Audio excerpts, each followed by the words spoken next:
Hai teman-teman semua, apa kabar? Pada video kali ini adalah video untuk mata pembelajaran bahasa Indonesia untuk kelas 5 dan topik kita hari ini kita akan membahas tentang teks eksplanasi.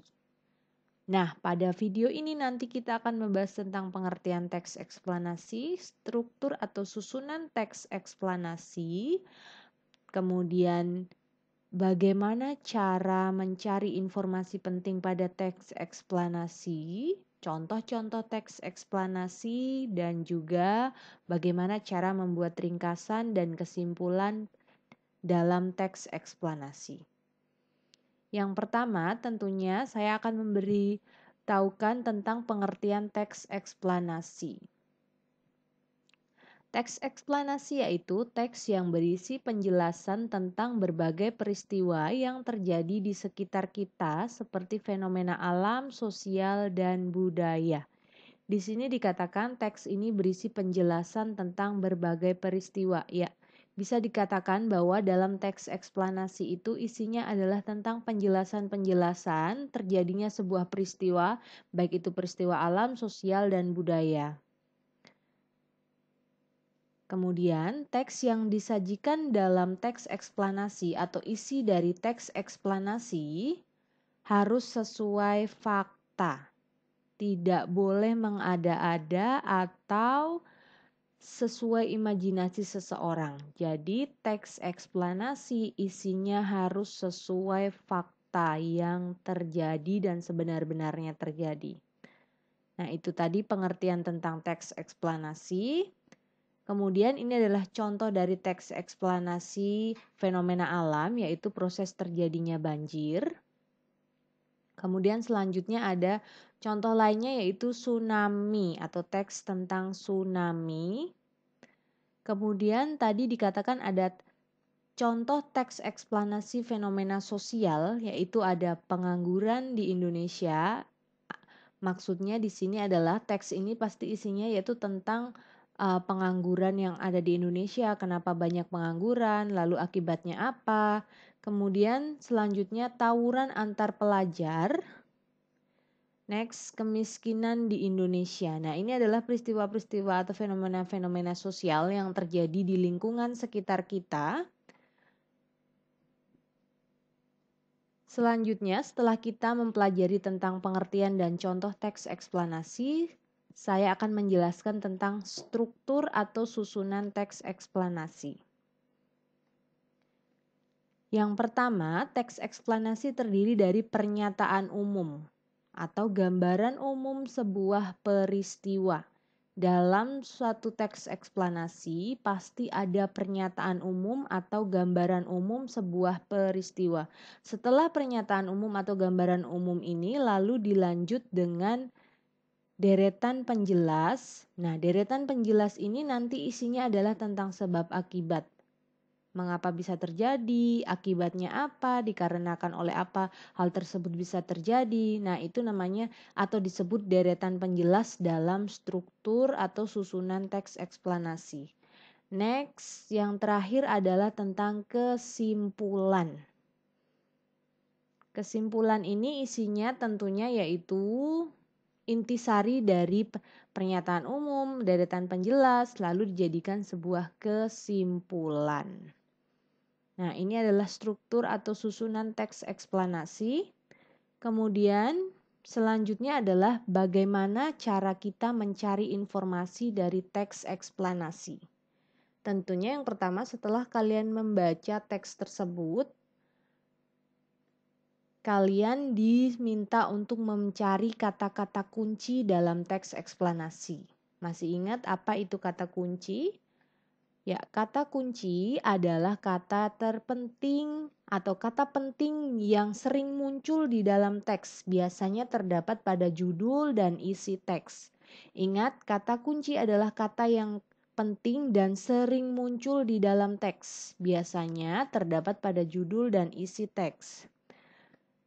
Kemudian yang kedua, cara memperoleh informasi dari teks eksplanasi adalah menjawab pertanyaan-pertanyaan yang berkaitan dengan teks. menjawab pertanyaan yang berkaitan dengan teks itu. Tentunya masih ingat ya kata tanya yang sudah pernah kita pelajari, yaitu ada kata tanya apa, kapan, di mana, siapa, mengapa, dan bagaimana. Nah, ini adalah cara bagaimana kita mencari informasi dari teks eksplanasi. Di sini saya sediakan contoh teks eksplanasi. Kalor merupakan salah satu bentuk energi yang dapat berpindah dari benda yang bersuhu tinggi ke benda yang suhunya lebih rendah. Perpindahan kalor dapat terjadi karena adanya perbedaan suhu dalam benda. Kalor dapat menaikkan atau menurunkan suhu. Semakin besar kenaikan suhu, maka kalor yang diterima oleh benda semakin besar. Sebaliknya, jika semakin kecil kenaikan suhu, maka kalor yang diterima akan semakin sedikit. Di sini kalau diperhatikan ada kata-kata yang saya beri warna merah. Ada kalor, suhu, kalor, suhu. Nah, kemudian apa yang bisa kita cari atau informasi apa yang bisa kita dapatkan dari teks ini? Nah, yang pertama saya meminta untuk menemukan kata kunci pada teks tersebut. Kalau diperhatikan tadi ada beberapa kata yang saya berikan tanda atau saya beri warna merah. Nah, itu adalah kata kunci yang terdapat pada teks tersebut. Kemudian yang kedua, apa yang dimaksud dengan kalor? Nah, cara lain untuk mendapatkan informasi yaitu dengan menjawab pertanyaan. Apa itu kalor? Tadi sudah dijelaskan, kalor merupakan salah satu bentuk energi yang dapat berpindah dari benda yang memiliki suhu tinggi ke benda yang suhunya lebih rendah. Dan terakhir, kapan kalor dapat berpindah? Kalor dapat berpindah ketika terjadi kenaikan suhu dalam benda. Nah, dengan mengikuti step-step ini, dengan menjawab pertanyaan, kalian sudah bisa menemukan informasi yang terdapat pada teks tersebut. Nah, dari teks tadi kita dapat informasi tentang kalor. Kalor adalah bentuk energi dan bagaimana cara perpindahan kalor yang dipengaruhi oleh kenaikan suhu. Kemudian setelah ini kita akan mempelajari tentang membuat ringkasan dan kesimpulan dari teks eksplanasi. Bagaimana cara membuat ringkasan dan kesimpulan dari teks eksplanasi? Yang pertama kita akan memperhatikan beberapa hal yang harus kita tahu ketika kita ingin membuat ringkasan dari teks. Sama halnya seperti ketika kita membuat ringkasan dari teks non-fiksi. Bacalah teks dengan seksama, catatlah gagasan utama dari setiap paragraf, ubah gagasan utama menjadi kalimat efektif dengan bahasamu sendiri. Nah, kalimat efektif di sini maksudnya adalah kalimat yang susunannya lengkap. Ada subjek, predikat, objek. Kalimat yang susunannya lengkap atau sesuai dengan ejaan yang benar. Next. Setelah itu rangkailah kalimat tersebut menjadi paragraf yang padu. Nah, ini adalah beberapa hal yang harus kita perhatikan kalau kita ingin membuat ringkasan. Sama step-stepnya seperti yang sudah pernah kita pelajari. Nah, yang terakhir pastikan menggunakan ejaan sesuai EYD. Ejaan yang ditentukan atau dibakukan. Next. Kesimpulan, bagaimana? Apa itu kesimpulan? Kesimpulan merupakan pendapat akhir yang mengandung informasi berdasarkan uraian sebelumnya. Biasanya kesimpulan itu berhubungan dengan pendapat kita, tapi masih berkaitan dengan informasi yang ada pada teks yang telah kita dapatkan. Nah, di sini saya sediakan sebuah teks. Pernahkah kamu merasakan panas tubuhmu? Tentu kamu pernah meletakkan tangan di kening ketika sedang demam. Dalam kehidupan sehari-hari, ukuran derajat panas atau dinginnya suatu benda atau ruang dikenal dengan istilah suhu. Permukaan tangan kita tidak dapat mengukur suhu dengan akurat. Terdapat suatu alat yang digunakan untuk mengukur suhu secara tepat dan dapat digunakan secara internasional, yaitu termometer. Termometer memiliki satuan standar antara lain Celsius, Reaumur, Fahrenheit, dan Kelvin. Dalam kehidupan sehari-hari, kita biasanya menggunakan termometer dengan Celsius. Nah, ini adalah teksnya, satu paragraf tentang panas tubuhmu, kemudian alat yang digunakan untuk mengukur panas atau kemudian satuan-satuan standar dalam termometer.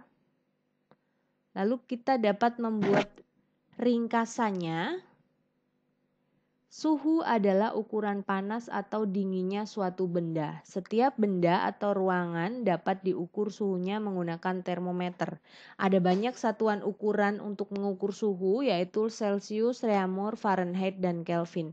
Kalau kalian perhatikan di sini, suhu adalah ukuran panas dan dinginnya suatu benda. Ini adalah gagasan utama dari paragraf tersebut, lalu diikuti dengan setiap benda atau ruangan dapat diukur suhunya menggunakan termometer. Kemudian setelah alat yang digunakan untuk mengukur suhu, ada di sini satuan ukuran dalam termometer.